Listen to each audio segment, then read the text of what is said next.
এক রিক্সাওয়ালা আর এক লোকের ঘটনা। ঘটনাটি ঘটেছিল জহর থানার এক গ্রামে।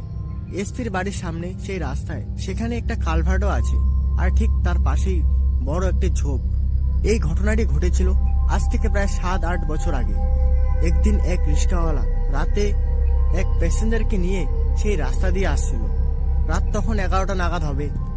আমি জানি যে গ্রামে 9টা-10টার দিকেই বেশিরভাগ মানুষ ঘুমিয়ে পড়ে, তাই সেই সময়টাই সেখানে জনমানবহীন ছিল এবং দুইজনে সেই রাস্তা ধরে যাচ্ছে।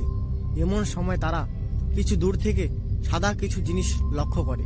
তারা সেই কালভার্টের কাছাকাছি জায়গায় গেলে তখন তারা দেখলো সেই কালভার্টের ওপর সাদা কাপড় পরা লাশ শুয়ে আছে। এরপর তারা দুজনে রিক্সা থেকে নেমে লাশটির কাছে যায়। তারা দুজনে অবাক হয়ে গেল যে এখানে একটা লাশ কে রেখে গেল। লোকটা রিক্সাওয়ালাকে বলল, হয়তো লাশটিকে এখানে ফেলে রেখে গেছে, চলো আমরা লাশটিকে দফনের ব্যবস্থা করি।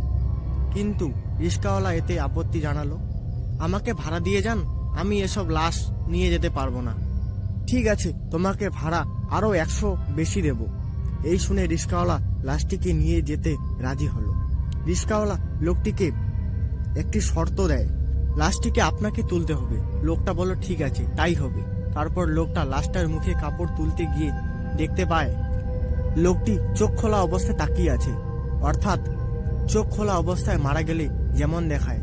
এতে সে একটু ভয়ও পেয়ে যায়।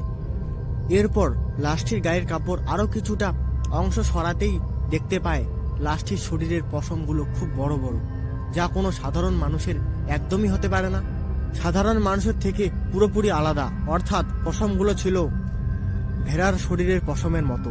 এটা দেখে লোকটি চিৎকার করে অজ্ঞান হয়ে যায়। আর সেই রিক্সাওয়ালা এক চিৎকার দিয়ে সেখান থেকে চলে যায় এক বাড়ির সামনে। তার কথা শুনে লোকজন সেখানে যায়, অনেক খোঁজাখুঁজি করেও কোনো লাশ পাওয়া যায়নি, এমনকি সেই লোকটিকেও সেখানে পাওয়া গেল না। পরদিন সকালে সেই কালভার্টের নিচে সেই লোকটার লাশ পাওয়া যায়, একদম কাদার অর্ধেক ভর্তি অবস্থা। ঘটনাটি ভালো লাগলে অবশ্যই লাইক, কমেন্ট, শেয়ার করবেন। আর নিশিরাত চ্যানেলে নতুন হলে প্লিজ সাবস্ক্রাইব করে দিবেন। ধন্যবাদ।